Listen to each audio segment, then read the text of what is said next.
Here we have a Kodak Retina II type 142 with rather severe Zeiss bumps on the camera back.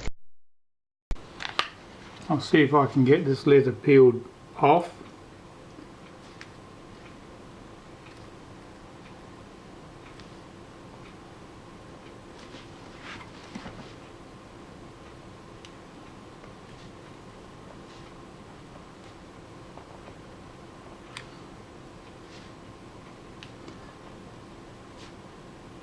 The edges are sometimes thinned out or skied, in which case they're more fragile than the centre of the leather panel.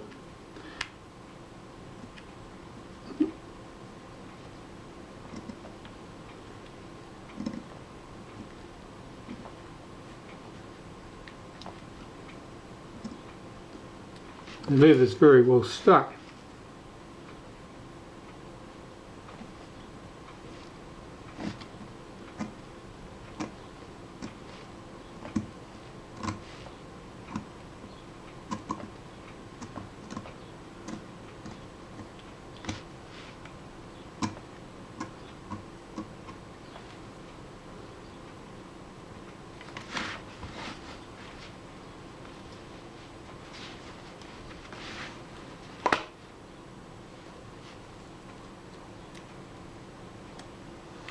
Here it is. I want to get rid of all of this nasty build up. It's like a wax or a soap, and it's a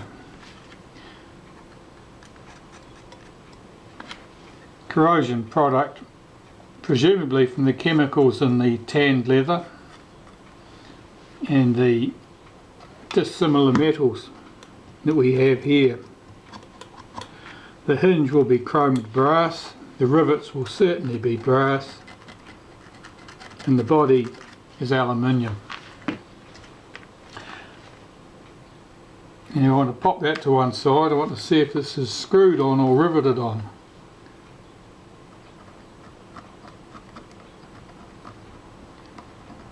If it's riveted on, which it is, I can't just remove those rivets to get to take the back off. So I'll have to push the pin out instead. So I'll need to see if I can push that pin through slightly.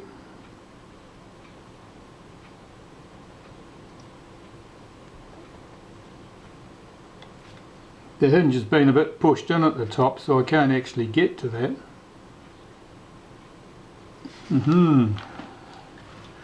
I have to give up on that idea and work with the door on the body. Because the leather is folded over the body edges, I've got to get those edges free first.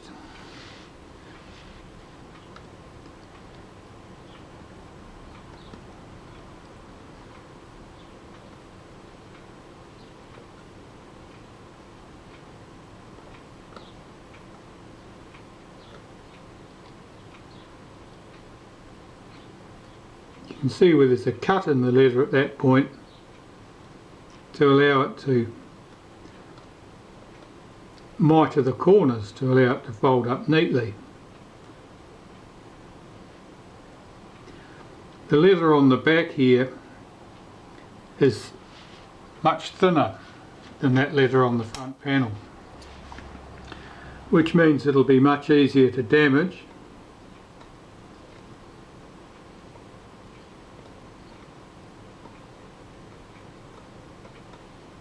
It's probably worth noting that it's very well stuck.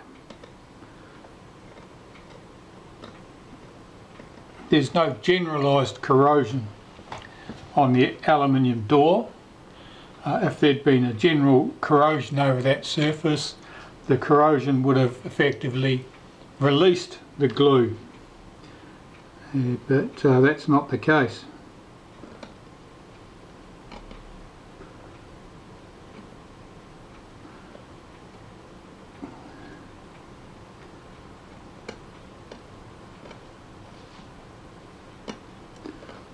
corrosion is strictly limited to places where there are dissimilar metals, in this case being brass rivets through the aluminium door.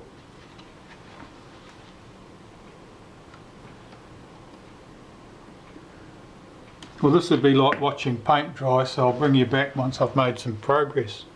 Right, well, I've been able to work all the way along the top edge and the bottom edge and loosen back that leather. Now I've got to try and peel it back off the door this way, and I'll choose to start at this end, I think, and see if I can get underneath the leather and lift or scrape it back.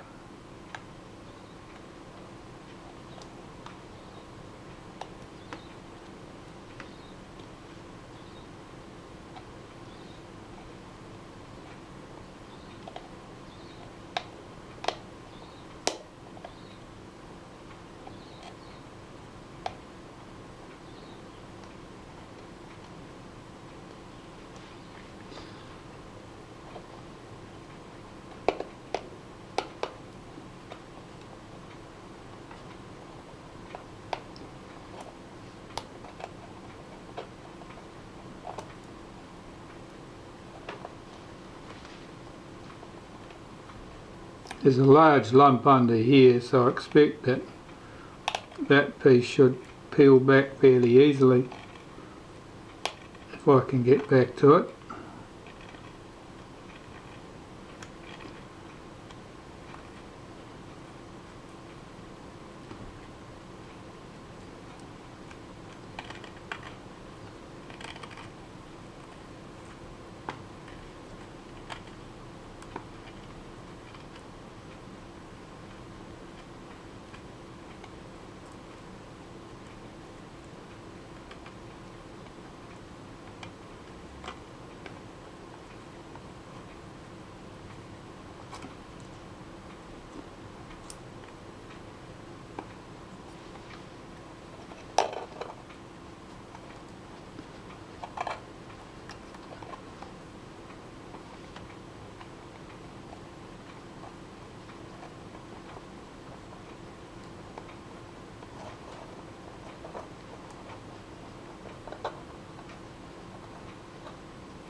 It's still stuck right along the edge there, which I'm going to have to get loose if I'm going to be able to peel this back.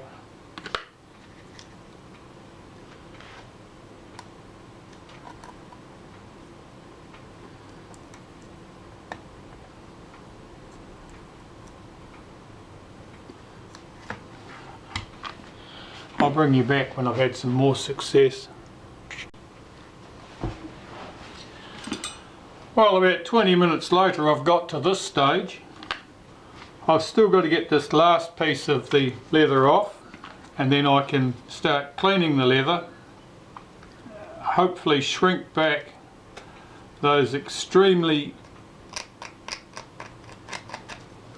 swollen Zeiss bumps there and there, remove all the corrosion products of course from the back of the camera and the leather. Smooth the back of that leather down as well as I can, and then re-glue it. So I'll continue on here.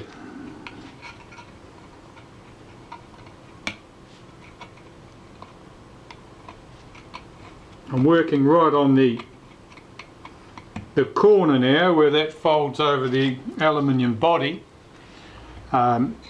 Anywhere like that is hard to get the leather off because it's very stiff at that point.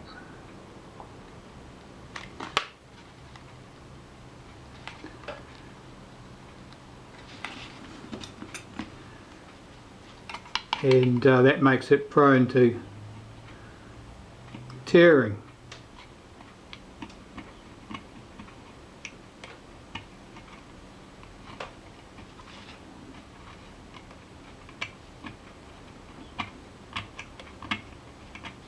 Once you get round the corner,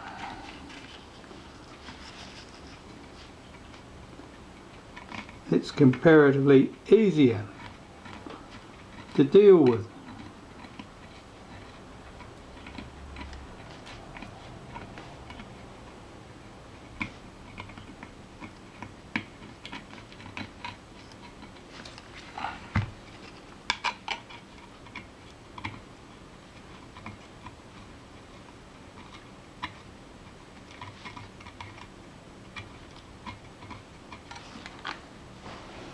Back later. As you can see, I've got the leather off. I'm fairly happy with the state it's come off in. It looks like it'll go back fine. Now I've got to clean it and prepare the back and prepare the leather and get it stuck back down. Well, you can see I've got the leather and the back of the camera cleaned down now. You can see the depth of the adhesive that was on there. Now whatever that was, it was something that looks like shellac, but it doesn't melt with alcohol, so it's probably some formaldehyde based adhesive. A very thick layer had been used to stick the leather to it. Now I'm going to glue the leather back in place, and hopefully it'll look prettier when I've finished than when I've started. If it doesn't, we'll know that this is not a good idea and I should have just left the bumps alone. So I'll glue that back in place and we'll see how it looks afterwards. Well, I have the leather all back on. As you can see, my Zeiss bumps are largely gone. There's an indentation at that point because the leather's distorted and so it won't lie truly flat. It's been stretched so it's thin right in the centres. It's overlaying a rivet, of course, which is a hollow, and so it's stuck down, but it's largely, the bumps are gone. There's that front piece that I removed. All that nasty green lumps along the hinge line, they're gone. So I was fairly successful with that task, I would say. I'm certainly not in a hurry to repeat the process.